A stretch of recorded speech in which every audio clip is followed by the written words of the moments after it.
VikesNow. I am Dustin Baker. I am back. I had the longest break I've ever had from this show. I am really excited to be back. When I do this show every day, sometimes it just becomes part of a consistent thing. But I'm really excited to talk about Vikings football with you guys. We're 12 weeks away to the day from week one. We've got our very good friend Sean Kenner. How are you, man?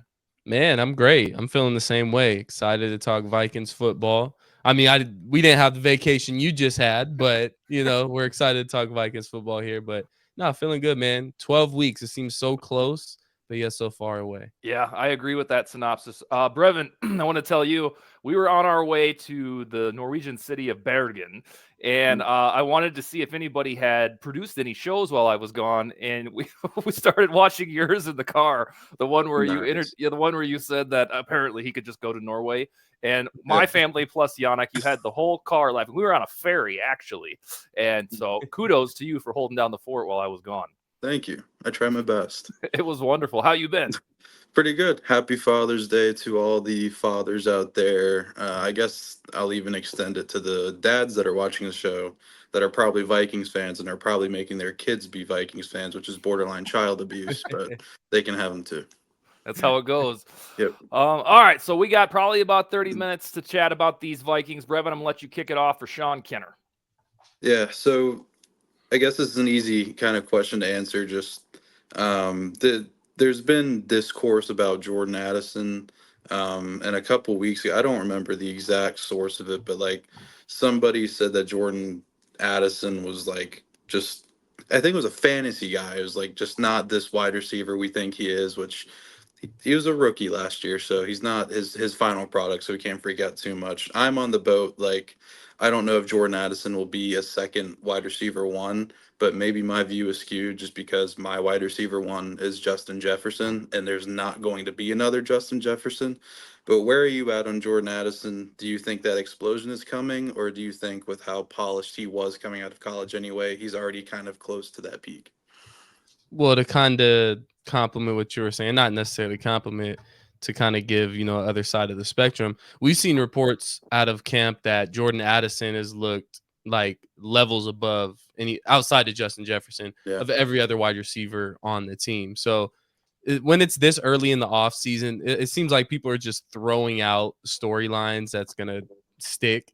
So we're getting two opposite, ways of the spectrum there with, hey, he's looking great in minicamp, and then it's also Jordan Addison is not as good as people think he is. In my opinion, it's quarterback dependent at the end of the Mhm. day. It's who's throwing you the ball and how well they're throwing you the ball. And I don't think it has anything to necessarily do with talent wise Jordan Addison or anything Jordan Addison would be doing right or wrong, but is our quarterback going to be able to get it to him? And on top of that, we have Justin Jefferson, who's going to be getting a ton of targets, and that's not necessarily a bad thing. So he's not going to have as many opportunities as another wide receiver one would have out in the league, where they don't have a guy like Justin Jefferson on the opposite side of them. So when it comes to fantasy wise, I know, you spoke about the fantasy guy bringing up that aspect of it. He may not be putting up wide receiver one numbers as far as fantasy wise, but when it comes to a talent level and what he does do on the field, when he does have the opportunities to do so, absolutely he can be a wide receiver one. But right now, we don't need him to be this super ultra wide receiver one, or like you said, Brev, Justin Jefferson. He's not going to be Justin Jefferson. We need Exactly. him to be Jordan Addison, and we need him to be a great complement to Justin Jefferson. So I think it's quarterback dependent. If Sam Darnold goes out there and is able to spread the ball around and still get Justin Jefferson his touches, then sure. I mean, you can slide him in there as a quote unquote second wide receiver one, but it just all depends on who's throwing in the ball and how well they're throwing it. Yeah, and I think a lot of it too can be kind of a symptom of the age-old term box score watching.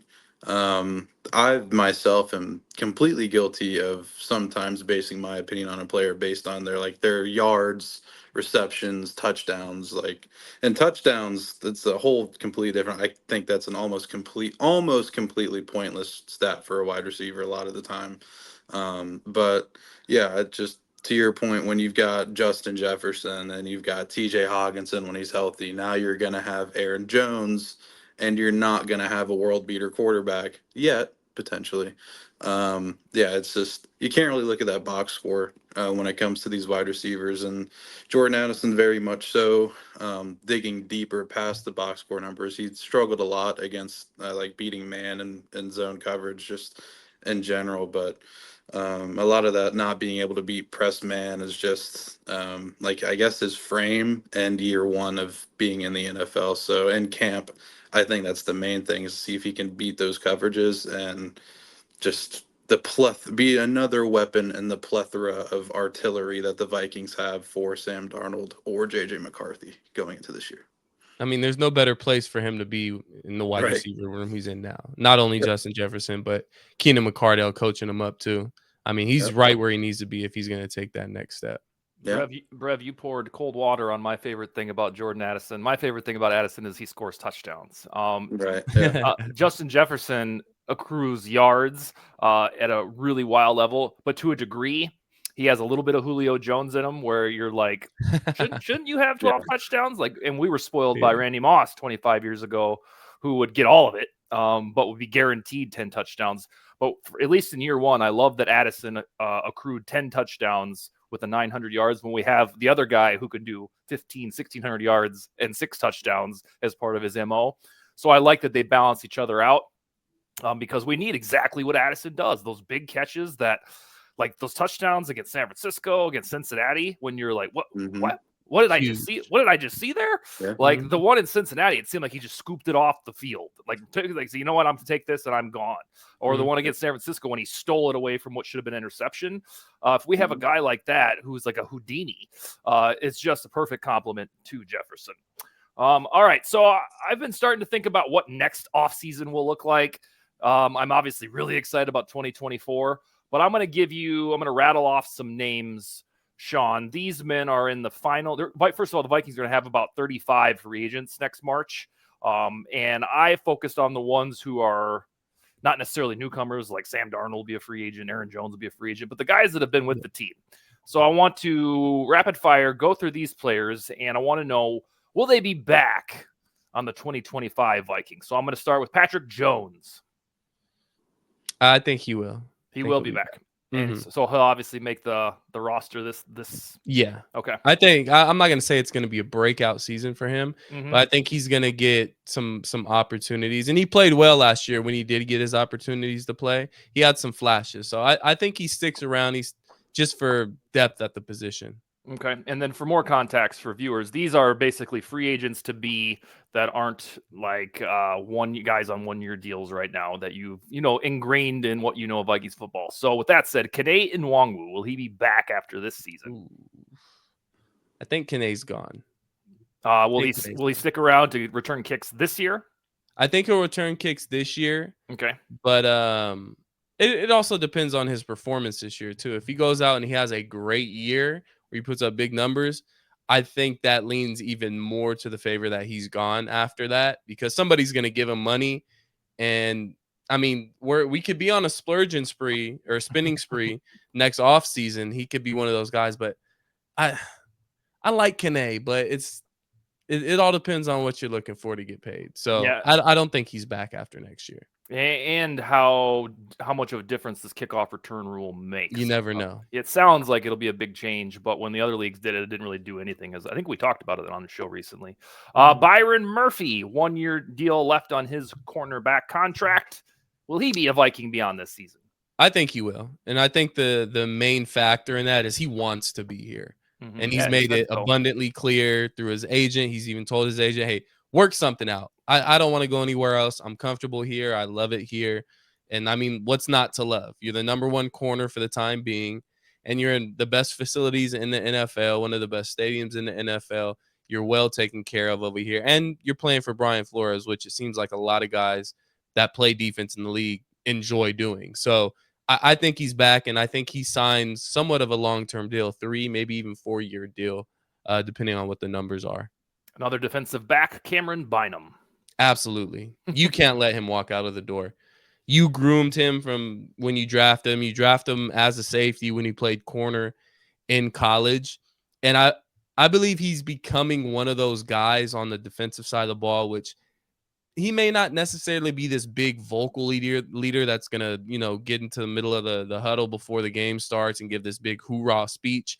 But he injects energy into this defense, whether it be with his play, whether it be with his attitude. He's always talking about it's a movie. He just injects that energy into the defensive side of the ball. And I think he's learned so much behind Harrison Smith these past, what was it? Has it been 3 years? It's maybe 4 years he's been on the team now. Or it'll be his 4th year coming up. He's learned a lot sitting behind Harrison Smith and playing alongside Harrison Smith for, a majority of that time. So I think you can't let him walk out of the door. You're going to have the money to spend on some guys. Cam Bynum continues to get better year in and year out. And I don't think that stops this year. I think he gets better in 2024 as well. So you sign him to a long-term deal. He is your predecessor to Harrison Smith. Harrison Smith has 2 years tops left in him, and this may even be his last year. So Cam Bynum definitely got to be back. Well, now you got to expound on that because it's the Harrison brothers, Harrison Phillips and Harrison Smith. I love Harrison Phillips, man. That's my guy. That's a tough one, though, because you look at it and we don't have necessarily the depth that we like at that position. We don't necessarily have talent outside of Harrison Phillips at that position, or we kind of have untapped potential with Jacqueline Roy and James Lynch. And didn't we pick up somebody in free agency that was like a top 20 pick in the past couple of years? Jerry Tillery. Yeah, so you got guys that haven't really shown much outside of Harrison Phillips, but it's a tricky one because it's not just what he does on the field. He does a lot of stuff in the community off the field that's very important to this front office. The Wilfs take that and they put a lot of weight in stuff like that, guys that mean a lot to this community. So I'm going to say he sticks around and we actually pair him up with somebody, whether it be through the draft, whether it be through free agency next year, that he can really be able to succeed. And he said this when he first got picked up by the Vikings. He said, I'm the fire hydrant. I'm there to kind of set the middle and do all the dirty work and let everybody else get off. So, and he's had his games where he's had his numbers up and everything, and he's had flashes of being really, really good. So I think he sticks around. Okay. And then Harrison Smith. If it's not retirement, if he doesn't retire, he's coming back. I think we're past the point of Harrison Smith possibly playing for a different team in the NFL. Yeah. If he was going to do that, he would have been gone this past offseason or the year before. I think he's dead set on being a Viking for his entire career. And I think the Vikings feel the same way. So the feeling's mutual. The Vikings want to keep him around. He's going to be in the Ring of Honor one day. He should be in the Hall of Fame one day, but he seems to not get enough credit from, the NFL as much as Vikings fans would like, at least. So, you keep a guy like that around as long as he's actually playing football. So if he's not retiring, he's going to be a Viking. Harrison Phillips is 28, which would be perfect for a 3-year extension. And then I'm with you. The only thing that would make this Harrison Smith's last hurrah is he's 35. And it's wild that a safety that plays his style. He's called the hitman, so the hard-hitting style. Yeah. He's still pretty darn good. All right, Brev, what's the next thing for Sean? Yep.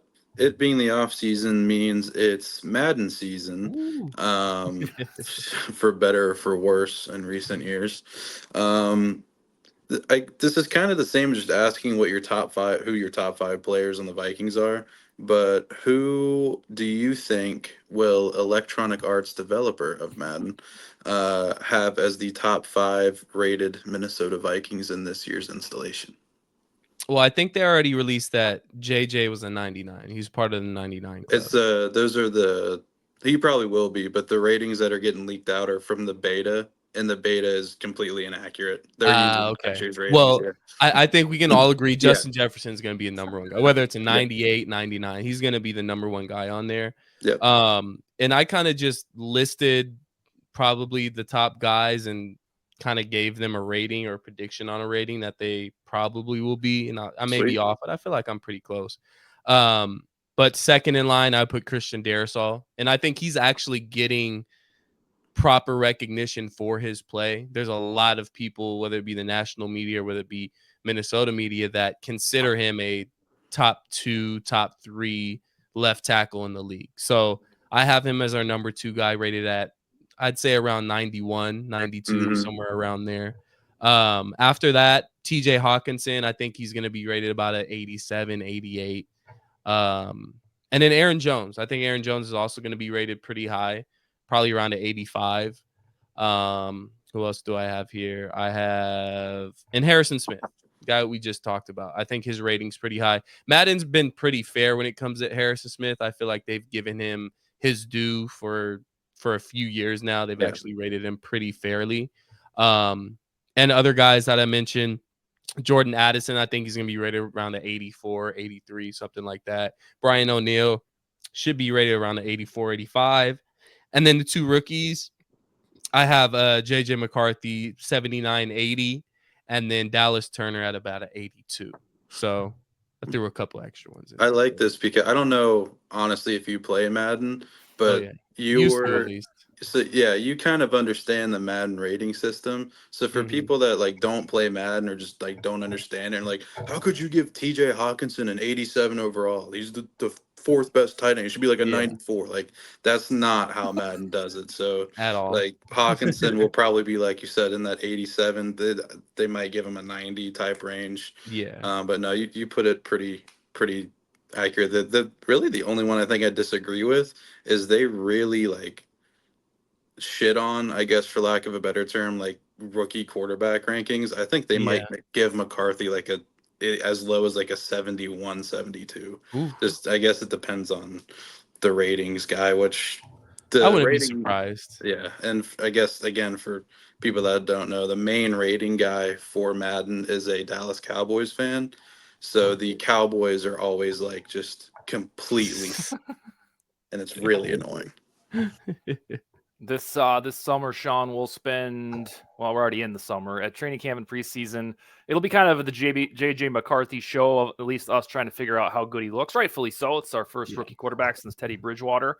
And then maybe side-eyeing how Dallas Turner looks in terms of will he start in week 1 over Andrew Van Ginkel, who's evidently recovering from an injury.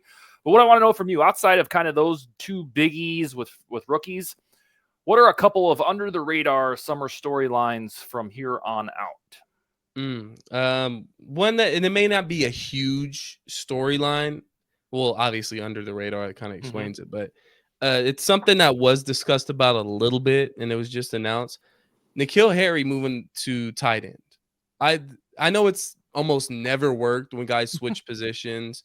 It's kind of just they are what they are once they get to the league, but I don't know. I just feel like tight end fits him a whole lot more. And I feel like he can bring an extra dynamic to this offense, especially with TJ Hawkinson probably going to be out the first 6 to 8 weeks of the season.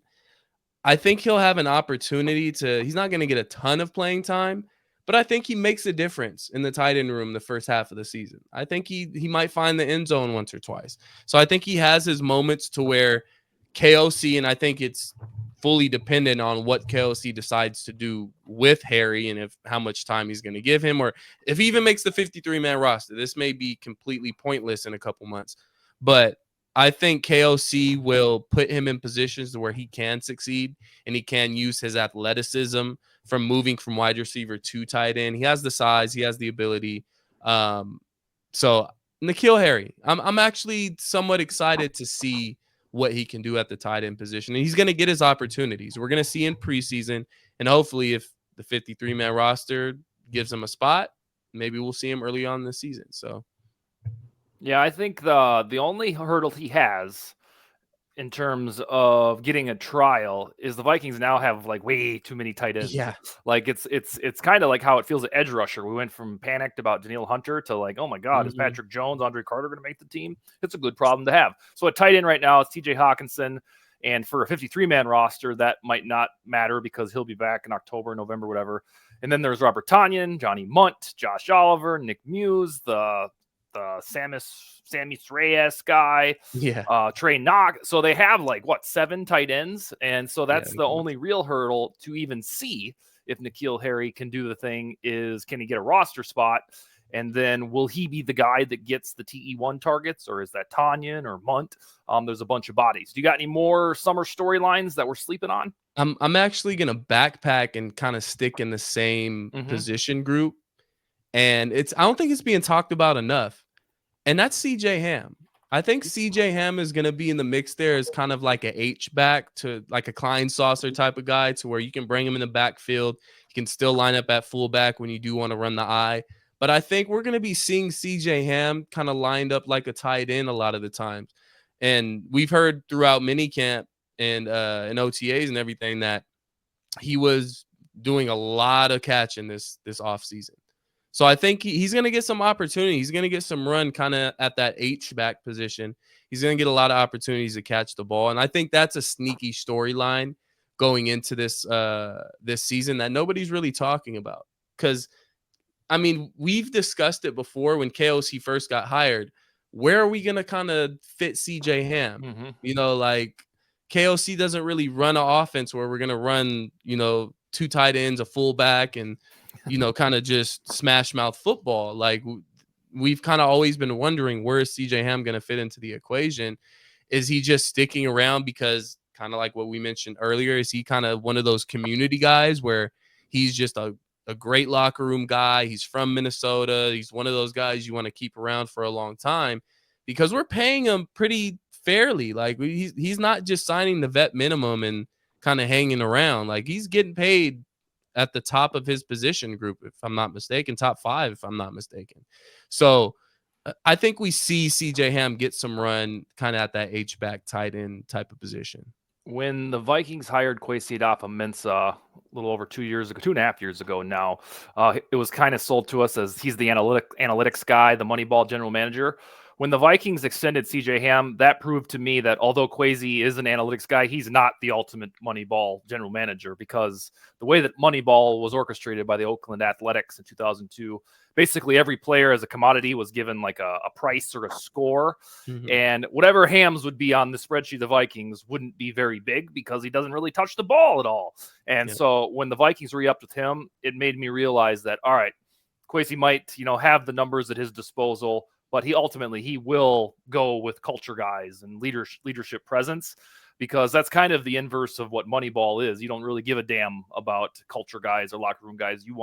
In baseball, you want guys that can get on base. And I'm guessing the equivalent in football is guys that can move the sticks and protect the football. So that was the because during the summer of 2022, I believe CJ Ham wouldn't make the roster because you, just like you said, like, where the hell is this Kevin O'Connell guy going to use a damn fullback? McVay never did it, and he's still here, and he'll probably be here next year as well. So that's my caveat. A lot of those times, I feel like that's a call from upstairs. That's a call from ownership saying, "Look, Kwesi, you may be the money ball guy, but this is a guy that we want to keep around on this team and in this community." So I don't think that was fully a KOC or Kwesi decision of, hey, let's go out there and pay CJ Ham and keep him around. I think the Wilfs had some say with that, and that's ultimately what kept CJ Ham around. And again, I don't think any of us are bashing or questioning what CJ Ham can or can't do. But if we're talking Kwesi being the money ball guy and, you know, us not running an offense that necessarily needs a fullback, then why are we carrying around CJ Ham? So if we're going to be paying him, if he's going to be on roster outside of being a locker room guy, let's get him some run. And I think he'd be really good at that H-back position and play that kind of Klein Saucer role. Yeah, he's only on the field about like 2 out of 10 plays or so, if that. Yeah. They evidently love the person, which is fine by us. Brevin, you got one more for Sean? Yeah, I did want to touch real quick a bit on the N'Keal Harry thing, not to just give Jason another attaboy, but Jason, my co-host on the Social Network, I think he put it in like the VikesNow Slack. Like he knew a couple months ago that N'Keal Harry was going to tight end. And again, not to just give him another attaboy, because he needs positive encouragement to function. I just think it's interesting that it's been months since he told us. So I think just the fact that they had this set up and in line, is it's just an interesting tidbit. Like again, I don't know how they operate in the room and whatnot, and making these decisions like right after the season ends. Like, yep, all right, let's make N'Keal Harry tight end next year, or if this is some kind of deeper thing that they have big plans for. I don't know. Probably not. He probably won't even make the roster, and this is just a completely waste of my breath for the last 60 seconds. But I just thought it was interesting. But as of right now, June 16th at 11:31 p.m. Eastern Standard Time. Who is your prediction, and this can change again because it's only June 16th, your formal prediction for wide receiver 3 of the Minnesota Vikings in 2024? Wide receiver 3. I'm not trying to get caught up in the offseason because it seems like every Yeah. season there's one or two wide receivers that's playing really good in Yep. OTAs, playing really good in minicamp, and even has a really good training camp. If I'm a betting man, I'm going Powell. I think Powell's Yeah. going to be that guy. But I can't deny what Sherfield's looking like. And that's especially with JJ McCarthy. It seems like whether it be a highlight or if there's anything that's talked about of who JJ McCarthy is getting the ball to, Sherfield's been kind of that guy for JJ McCarthy and also been putting up some really good highlights this offseason. So I'd feel like he could possibly challenge for that, but I think he's more so here to help with the return game or the punt returns, whatever it may be. So I think it's between those two. If I'm being honest, I don't want to hear anything about Naylor. I've heard Naylor for the past 2 or 3 seasons Irv already. Smith. Like, it's a 5th round pick, guys. Let's not get caught up. Oh, well, he's going to be great. He has so much potential. You got to be able to get on the field. Your best ability is your availability, and he hasn't been available for us. So, and again, Naylor, he put up good numbers on like a week 16 game against the Packers where we're getting blown out 42-13 or something like that. I don't put too much weight in what people do in late in games getting blown out. So I don't want to hear anything about Naylor. It's between Powell and I believe Sherfield.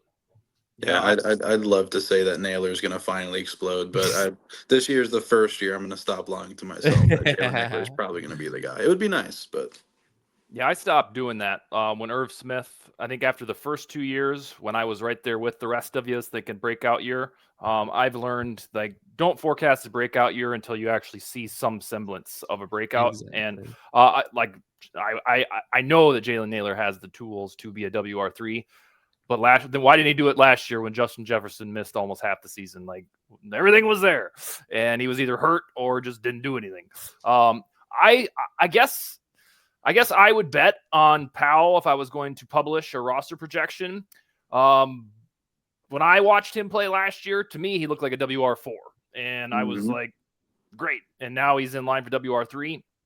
But because Sherfield was their only WR, I guess, splash, if you want to call it that, that leads me to believe that they think Sherfield is a WR3, and therefore we should predict that. But I don't know. I keep going back to the maybe Kevin O'Connell secretly really adores Brandon Powell, and then this will be the year where he gets the targets, and it'll be like a career highlight for him that, hey, you're finally a WR3. Because otherwise, we all know from free agency there were probably 17 to 20 guys the Vikings could assign to be a WR3, or in a draft deep as hell at WR3, we said 0. We don't want any. So maybe an undrafted guy can show up out of nowhere. that's the way I look at it is like, and I'm saying this from a couch 1,800 miles away from the Minnesota Vikings, but you have plenty of cap space now to just like do something, not like make a splash, but like and I'm glad we're kind of all in agreement that Brandon Powell is probably a wide receiver 4. He's kind of a really low tier wide receiver 3, and then maybe the Vikings just see TJ Hawkinson when he's healthy as good enough to kind of be in that role a bit. But like, why not just sign Hunter Renfrow or sign Michael Tom? Like, you have the cap space to like just add some sort of competition. Because all due respect to Brandon Powell and Trent Sherfield, those aren't really high quality wide receiver 3s. And having Jefferson, Addison, and Hawkinson isn't an excuse to not try to have a better wide receiver 3 in my eyes. So I maybe there's method. Of course, there's some kind of method to the madness, but I just like, why not? Yeah. I know it's easy to do it on Madden and just hit A to do it, but I don't know what load they it got up. to do. Yeah. Yeah, I'll keep reminding folks of this. If the WR3 thing, this training camp and preseason, if we walk out of it going, oh God, they really did screw this up. When the NFL trims its rosters, even after practice squad designations, there's going to be about 750 players out of a job. And that should leave a pool of wide receivers up into, my goodness, like up to about a 60, 70, 80. And I'm going to guess there'll be about 5 guys that on shows like these will be like, oh, we got to go get this guy. And so I think we'll have that last like saving grace in case Sherfield and Powell don't look like it. And then we always have I don't think anybody would really care if TJ Hawkinson had never hurt his knee. I don't think we'd care about WR3 because he's that.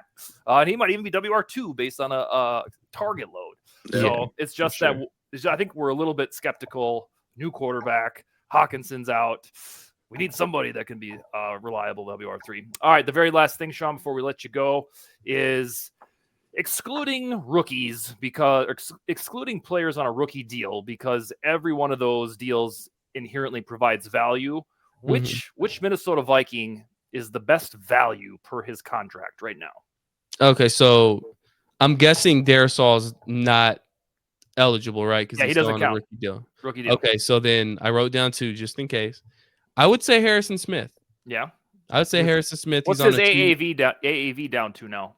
It's down to it's $7 million guaranteed, 2 years, $10.25 million. Okay, so I think it's 5.2 or something along those lines.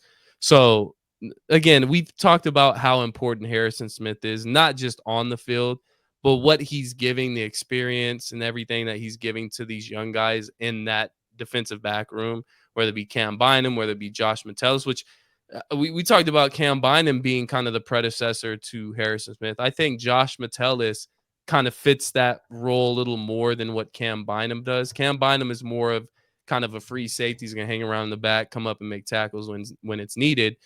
Josh Metellus is a guy that can line up all over the field. He can come off the edge. You can play in coverage. You can line him up as linebacker. That's kind of what Harrison Smith has done for a really long time. So I think his experience, just talking what he provides off the field, is kind of priceless in this sense. And you're getting it for $5 million per year.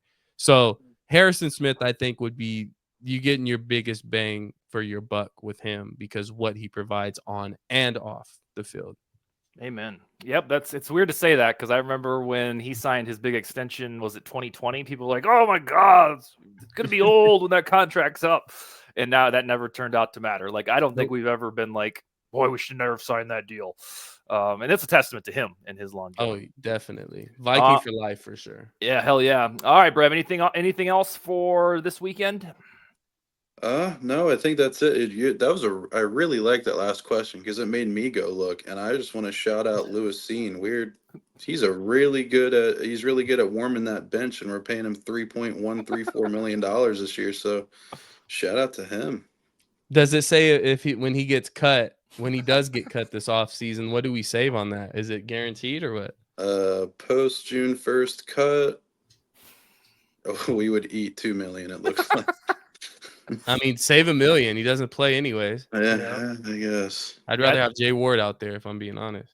I think mine is Dalton Reisner because when I started thinking, all right, if the Vikings re-sign him, I thought he proved that he's going to be a guard that got around 5, 6, 7 million. And first we had a couple weeks ago when he re-signed, we were like, sweet, we got our guy back.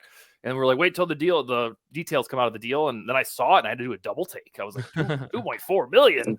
I was like, my God, he should have just waited till the end of the summer and hoped somebody else. So Josh Metellus, he's on the list too. He's his cap number is apparently only 3.7 million this year, which is crazy. So wait a minute. Lewis Seen is getting paid the same amount Josh Metellus is getting paid. He's getting paid a couple $100,000 less, yeah. Just give that money to me. Yeah, right. I'll do the same exact thing for you guys.